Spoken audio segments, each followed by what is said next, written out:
Eu hoje trago-vos as leituras de outubro.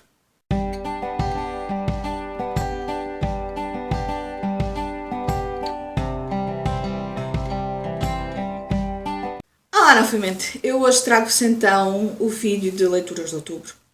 Desta vez, e ao contrário dos últimos meses, eu trago-vos apenas um vídeo, portanto, vamos a isto.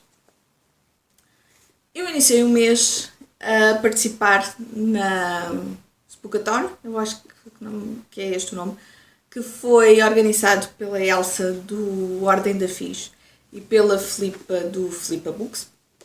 E era uma maratona de Halloween, tínhamos vários desafios, e então o primeiro livro que eu li foi para um desafio, se não estou em erro, um título ou uma capa que assuste, e eu escolhi o Meia-Noite e Dois de Stephen King. Eu escolhi este mais pelo título, pelo Meia-Noite e Dois. Meia-noite pressupõe sempre algo assim mais um bocadinho mais assustador. Este é então um livro de...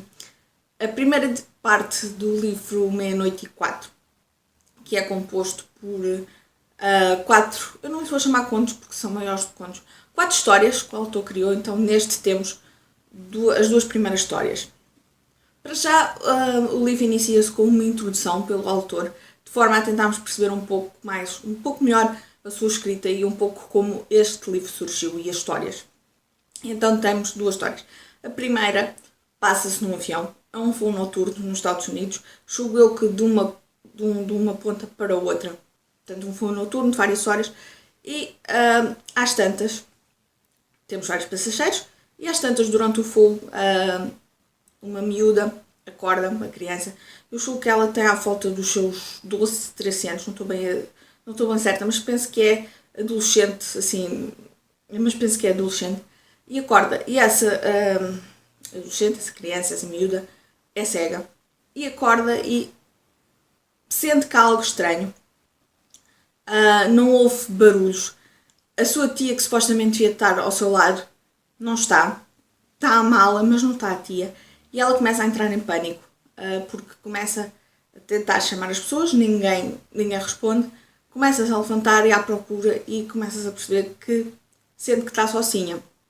Entra em pânico, encontra depois à palpa delas algo que pressupõe ser cabelo, mas não está lá a pessoa. Então acorda não. E então, ao perceber-se que é cabelo e que não está ali ninguém, começa a entrar em pânico, começa a gritar. E outros passageiros então vão acordando. Mas quando acordam, reparam que algo está diferente no avião. Então são cerca de 15 ou 16 passageiros que vão acordando e percebem que os outros passageiros, a tripulação, não está lá. Desapareceu, evaporou-se. Mas estão os pertences. Estão, por exemplo, próteses dentárias, próteses auditivas, aparelhos do coração, aparelhos, por exemplo, aquelas próteses no joelho. Mas as pessoas sumiram-se. Então andamos ali a tentar descobrir na angústia dos passageiros o que é que acontece. Felizmente um dos passageiros é piloto, então depois consegue ir entrar dentro do cockpit e consegue pilotar, consegue levar o avião a certo sítio, mas eles começam a perceber que aquilo que seria uma viagem supostamente tranquila não é. Há algo mais, há algo que está, se calhar, algo mudou. Eu gostei bastante da forma como o autor criou a história. Confesso que ao longo dos tempos tenho simpatizado mais com a escrita do Stephen King e a forma como ele foi tentando nesta história um clima tenso. Nós temos sempre tensão, estamos ali sempre a tentar descobrir o que é que se passa, o que é que aconteceu. O final, posso dizer que o final é relativamente feliz. Eu confesso que não estava à espera que isto acabasse assim tão bem.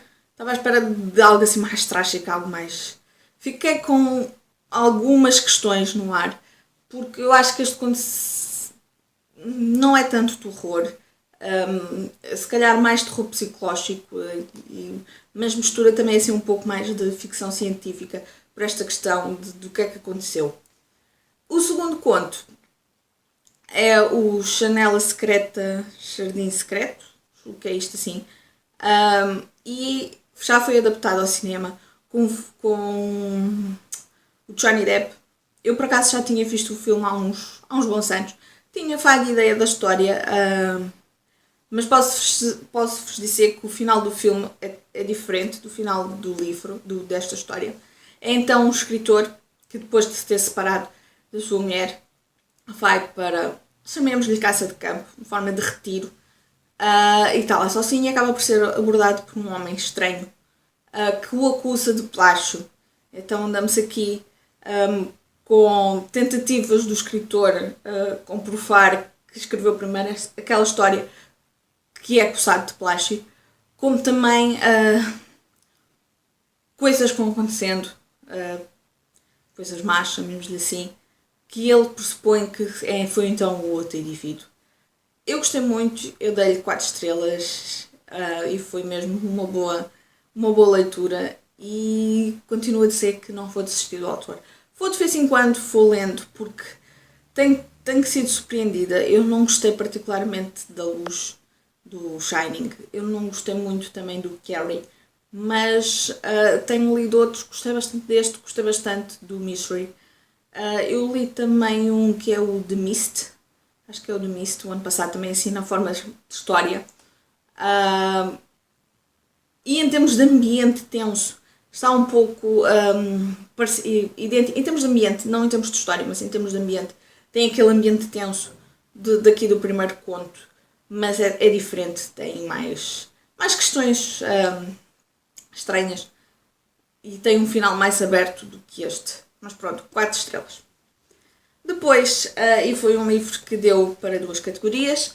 A categoria de ler um livro que nunca tinhas pensado ler e de um conto, de uma lenda, uma lenda portuguesa.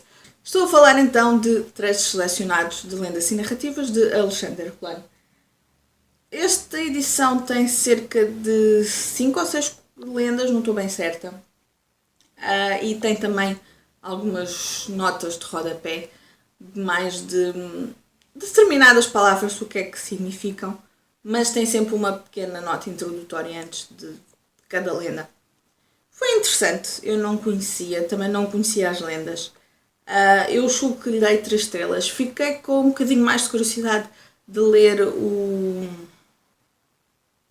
Eurico, o Presbrito, acho que é este o nome, o livro suponho eu, mais conhecido do Alexandre Herculano. Eu não tenho muito a dizer porque são lendas relativamente pequenas e eu não quero estragar alguém, spoiler a ninguém, mas foi uma leitura diferente, mas até surpreendida. Depois, para a categoria de um autor português que escreve a fantasia, eu li então Inferno de Sombras de Elsa Lafado, também conhecida por Liliana Lafado. Eu tinha lido há pouco tempo o Encontro em Itália e não tinha gostado muito, mas este foi uma boa leitura. Eu dei-lhe 4 estrelas. É um livro grande, sim, mas é bastante fácil de avançarmos na história. Para já, temos capítulos curtos, o que permite. Para mim, eu gosto sempre de livros com capítulos curtos, porque é mais fácil de ir avançando. E depois, a história tem sempre um bom ritmo de ação. Não temos assim grandes engonhanços. É claro que temos aqui a questão romântica, mas pronto, não posso fazer nada contra isso. Às vezes faz sentido na história e acaba por fazer um pouco sentido. É passado maioritariamente em Lisboa. Para quem conhece Lisboa é bastante fácil identificar os locais que são mencionados no livro. As personagens são interessantes. Eu gostei, simpatizei ali assim. Fiquei curiosa com o personagem masculino, o Dalton. Houve ali... Não gostei de todas as personagens, não. Gostei particularmente do Garrett. É uma personagem muito interessante, quanto a mim, e que gostava de se tivesse explorado um bocadinho mais o seu passado, apesar de esse ser um foco de ação. porque temos a ação do livro decorre quer sobre a atualidade, mas também vamos tendo algumas recordações, algumas analepses. Fiquei surpreendida, a sério, eu dei-lhe 4 estrelas. Eu não tinha gostado do Inferno de Sombras, do Inferno de Sombras não, do Encontro em Itália. Tinha-me parecido demasiado romântico, demasiado clichê. Este também tem a componente romântica, sim. E ali ocorre assim algo assim. O romance também é assim algo muito instantâneo. Mas em termos de história depois as coisas começam a encaixar e achei interessante. Depois, para a categoria do 13º livro, acho eu, da estante, tinha-me calhado o livro A Mulher de Branco, de Wilkie Collins. Por acaso era um livro que eu até queria ler durante este mês. Eu pensei que fosse um livro que tivesse assim um bocadinho de elementos sobrenaturais, ou pelo menos que nos desse a sensação de haver algo sobrenatural. Por exemplo, o Rebecca e o Indesejado, nós ficamos sempre assim naquela dúvida, naqueles mistérios, mas o que é que se passa aqui? E pensei que este livro fosse um pouco nessa onda, nesse género, mas a verdade é que não é. Eu dei-lhe 2 estrelas, é um livro muito lento, muito descritivo. A história em si também não me pareceu nada de transcendente. Temos um professor de desenho que acaba por ser contratado para ir dar aulas a 2 irmãs, um bocadinho distante de onde ele mora. Eu acho que ele é de Londres e vai para o outro lado, que eu agora não me recordo. E na véspera ele encontra então uma misteriosa mulher de branco, uma jovem, um bocadinho estranha, mas que ele cá ajuda. E entretanto, depois, para esse sítio onde vai dar aulas às 2 irmãs, a irmã mais nova é então a herdeira, porque a irmã mais velha é apenas irmã da parte da mãe. E é herdeira, é rica, é bonita. E a irmã mais velha, lá está, aqueles clichês habituais, não é a beldade que é a irmã mais nova. Temos também o tio destas personagens, que é então quem está a gerir agora a propriedade e que depois irá então para a sua sobrinha mais nova. E é das personagens mais doentes, mais hipocondríacas que eu já li. O senhor qualquer coisa... o senhor está sempre doente, está sempre com crises, está sempre... Eu fiquei sem perceber se a personagem era efetivamente doente, se tinha efetivamente problemas de saúde ou se aquilo era tudo fingimento para o género, não me chateiem. Mas então, continuando, então o nosso professor acaba por se apaixonar pela irmã mais nova, sem haver ali assim, conhecem-se e parece que logo a seguir estão apaixonados. Confesso que não gostei muito. Achei a personagem da irmã mais velha, eu julgo que é a Marion, muito mais interessante, é uma personagem muito perspicaz. E depois a forma como o livro está escrito, está narrado na primeira pessoa, por várias personagens ao longo do tempo. Porque nós percebemos que logo no início houve algo que aconteceu. E estamos aqui, praticamente, o livro todo, a tentar perceber o que é que aconteceu. E como é que as personagens se relacionam, como é que estas irmãs se relacionam então com a tal misteriosa mulher de branco. Eu não sei, acho que fiquei saturada. Para já, tal como eu disse, é tudo muito lento. A narrativa torna-se muito lenta. É muito, muito, muito descritiva. O autor é mesmo muito descritivo.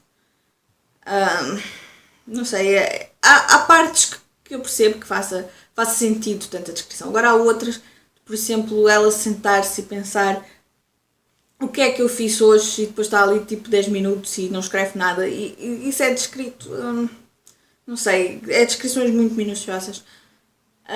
Acabei por lhe dar apenas 2 estrelas. Depois li o livro Sempre Vivemos no Castelo, de Shirley Jackson. Eu tinha muita curiosidade neste livro, eu comprei-o este ano, tal como o livro anterior, na Feira do Livro de Lisboa. E eu já há alguns anos que queria ler este livro. Tinha visto boas opiniões. E então temos, estou aqui a confirmar o nome, a Mary Catherine, que também é conhecida por Mary Cat, que vive então na propriedade da família com a sua irmã mais velha e um tio. E esta família, que são os Blackwood, são, eu não lhe quero chamar maltratados, mas são postos de parte pela aldeia. Apenas a Mary Catherine vai à aldeia quando é preciso comprar alguma coisa. E acaba por ser olhada de lado, acaba por receber comentários desagradáveis. E porquê? Porque há uns anos a família foi, depois de jantar, acabou por morrer envenenada, porque foi colocado um veneno qualquer, que agora não me recordo do nome, no pote do açúcar. E a família, ao jantar, serviu-se o açúcar e morreram todos. Só não morreram as três personagens, a Mary Catherine, que tinha sido posta de castigo, a irmã mais velha, a Constance, que tinha sido ela que tinha feito o jantar, mas que não consumia açúcar, e o tio, que apesar de ter sobrevivido, tinha consumido, mas tinha consumido pouco, e sobreviveu com sequelas. Está fisicamente debilitado. E esta ideia principal, a parte inicial, agarrou-me bastante. E fiquei naquela ânsia de querer saber mais o que é que eu queria sair daqui. Entretanto, começa-nos a aparecer um primo que vai para a propriedade e a história acaba por... Eu não sei explicar, mas aquilo que eu... Para já eu desconfiei logo do suposto mistério que havia aqui, o que é que... O suposto segredo, mistério, chamemos-lhe assim. Foi relativamente fácil, para mim não foi surpresa. E depois, a forma como a autora foi conduzindo a história, percebemos também que a nossa personagem, a Mary, apesar da sua idade, ela tem 18 anos, não estou em erro, também não... tem comportamentos muito infantis, portanto percebemos que há ali algum problema. E depois a história acaba por se centrar na vida delas. Não sei, eu estava à espera de algo mais, um bocadinho mais se calhar elaborado, da forma como a população da aldeia se relacionava com os personagens, a forma como se calhar oferece uma evolução nas próprias personagens, na própria mentalidade, e acabou tudo por me saber a pouco, e também dei-lhe 2 estrelas. Eu sei que foi confuso isto que eu tive a explicar, mas realmente não sei, a história não me agradou, o rumo que as coisas levaram, não era isto que eu esperava. Depois li aquele que foi a minha melhor leitura do mês. Estou a falar de A Cela Adormecida, de Nuno Nepomuceno. Eu dei-lhe 5 estrelas. Eu vou deixar por aqui o link para o livro, para o vídeo que eu fiz de opinião deste livro. Foi mesmo muito, muito bom. 5 estrelas. Depois li o livro Um Erro Inocente, de Dorothy Compson. Foi uma leitura conjunta com a Dora, do canal Books and Movies, o Filipe, do YA Reader, e da Elissa, que não tem canal do YouTube, mas é como disse a Dora, é como se tivesse. Eu já vou começar pela classificação. Foi um bocadinho complicado, eu estive na dúvida se lhe dava 5 estrelas, 4. Acabei por me decidir pelas 4, mas é um 4 superior, por exemplo, ao Inferno de Sombras. Mas achei que lhe faltava ali qualquer coisa para as 5 e que as 4 seria um bocadinho insuficiente, mas pronto. O Goodreads tem a classificação de 4 e 5 estrelas.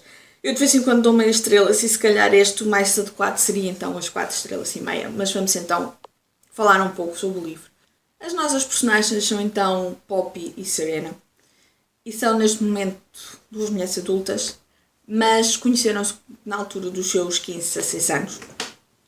E a ação vai então desenrolando-se entre o presente, que é então 20 anos depois de elas terem 15 anos, portanto elas estarão na ordem dos 35, e vamos andando também no passado, quando elas eram adolescentes, com os 15 a 16 anos. A Serena é uma mulher casada, tem 2 filhos, mas percebemos que há fantasmas, ela esconde algo. E a Poppy acabou de sair da prisão. Foi acusada por ter assassinado uma pessoa. E então vamos, ao longo destas páginas, descobrir o que é que se passou. Eu vou deixar por aqui também o link que a Dora fez, porque o vídeo está muito bom. E tal como a Dora falou, o livro aborda pedofilia, aborda violência no namoro. Primeiro então a envolver-se com o professor foi a Serena. Ele era professor dela, começou-lhe a dar explicações e depois começou ali a tentar manipulá-la, chamemos-lhe assim, porque ele é daquelas personagens verdadeiramente asqueroso, verdadeiramente nojento. Ele inicia uma relação, então, uma relação abusiva, amorosa, sexual com a Serena, uma jovem de 15 anos. E ele escolhe as jovens que se sentem diferentes, que se sentem que são mais tímidas, são mais fechadas, que não têm grandes relacionamentos com outras pessoas. Portanto, que acabam por ser mais vulneráveis. E depois, não satisfeito de se envolver com a Serena e de ter uma relação com a Serena, introduz Poppy também, conhece Poppy e também começa por ter um relacionamento com ela.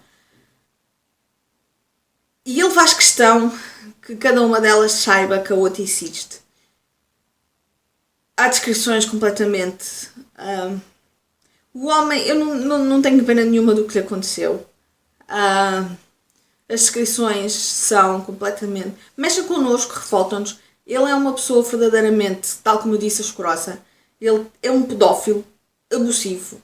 Ele é violador. Ele bate-lhes. Ele é abusivo fisicamente, emocionalmente, psicologicamente. É mesmo manipulador. A sério. E andamos ali o livro todo, entre o passado e o presente, porque a Poppy diz ser inocente. Diz que não foi ela que o matou. E está a tentar que seja então a Serena a confessar. E nós andamos ali a tentar descobrir o que é que se passou. Quem está a falar a verdade, quem não está. Eu surpreendi-me muito com o final. Eu confesso que não esperava. Foi mesmo surpreendente. E digo-vos, só nas últimas 3 a 4 páginas é que nós sabemos o que é que verdadeiramente aconteceu. Eu dei-lhe então as 4 estrelas. Eu acho que é um livro que eu acho que praticamente toda a gente deveria ler. Foca temas fortes, temas difíceis, da pedofilia, a violência no namoro. E eu acho que são temas muito importantes de serem lidos. E acho que o que lhe faltou ali, para mim, na minha opinião, para eu não lhe ter dado as 5 estrelas, foi o final um bocadinho diferente para a Serena e para a Poppy. Acho que elas mereciam mais. Mereciam a paz, o descanso. Mas gostei mesmo bastante, então, os 4 estrelas. E foi muito boa a experiência de leitura conjunta com a Dora, a Elícia e o Filipe. A forma como interagimos, gostei mesmo bastante. Depois, o último livro que eu li foi um livro que foi um miminho da Dora. Estou a falar de Paula, de Isabel Allende. Tenho gostado dos livros da autora. Eu adorei A Casa dos Espíritos. E depois A Filha da Fortuna e o Retrato Sépia também gostei bastante. E depois tenho lido outros que, apesar de gostar, não estão ao nível da Casa dos Espíritos. Mas eu gosto bastante da forma da escrita da autora. É sempre uma escrita muito... que nós sentimos o sentimento, e este livro mexe muito connosco nesse sentido, mexe muito na parte emocional, na parte do sentimento. Então, Paula era então a filha da autora, que morreu de uma doença que eu agora não me recordo o nome. E então o livro é a Isabel Allende, como se estivesse a falar com a Paula, a relatar-lhe quer o que está a acontecer enquanto a Paula está em coma, está no hospital, está doente, está numa cama, mas também o seu passado, os seus avós, a vida da sua mãe, os seus avós. E acaba por ser um livro muito pessoal, muito autobiográfico. E eu gostei bastante. Eu à partida, eu ainda não escrevi a opinião, eu ainda não o classifiquei, mas à partida irá tender para as 4 estrelas. Eu tive na dúvida, mais uma vez, tive na dúvida entre as 4 e as 5, mas acho que vai cair nas 4. E este acaba por ser um livro muito, tal como eu disse, é um livro muito pessoal, muito emocionalmente. É um livro muito emotivo, que toca muito às emoções. E mexe, apesar das 4 estrelas, é um livro que mexe, é um livro que nos toca. E para quem gosta de autores latinos, para quem gosta de uma escrita mais envolvente e que tenha um interesse na autora, eu acho que é um livro que vale a pena. Foram estes os livros que eu li. Eu estou neste momento a ler 2 livros, um para uma leitura conjunta e outro sem ser leitura conjunta, como é óbvio. Tinha iniciado outro para outra leitura conjunta, mas a coisa não estava a fluir, não tanto pelo livro, mas acho que era um livro que não me estava totalmente a apetecer, não me estava totalmente a puxar. Eu comecei a ler e as coisas não estavam a fluir e acabei por abandonar a leitura. Eu expliquei e perceberam, mas então eu vou falar depois desses livros em novembro. E pronto, eu não sei se já leram algum, se têm curiosidade, digam-me, contem-me cá em baixo nos comentários. E pronto, por hoje é tudo, um beijinho e até ao próximo vídeo. Tchau!